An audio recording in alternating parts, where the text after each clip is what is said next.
Salut, che parliamo a queste cop du fracas du poder dans la gestion calamiteuse de la grippe aviaire.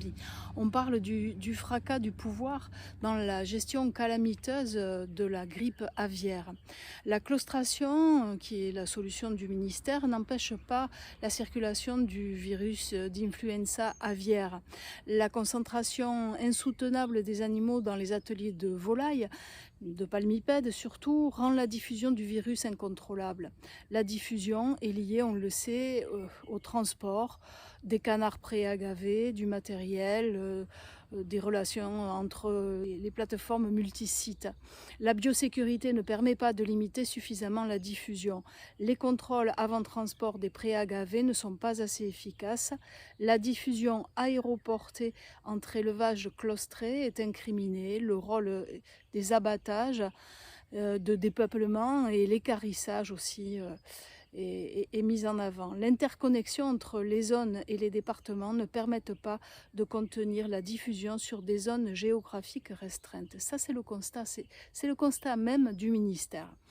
Plus de 4,5 millions d'animaux abattus dans le sud-ouest en 2021-2022, c'est 1 million de plus que l'année dernière. Et ceci en claustrant les volailles. Le désespoir des éleveuses et des éleveurs est à son comble. Avec la Confédération paysanne et le MODEF, nous demandons un moratoire sur les conditions de reprise de la production. Avant tout redémarrage, d'agir sur les densités d'élevage, les flux de transport d'animaux et d'humains et la mise en place des analyses de risques par exploitation. Il est de la responsabilité de l'État de gérer efficacement la grippe aviaire, ce qu'il ne fait pas.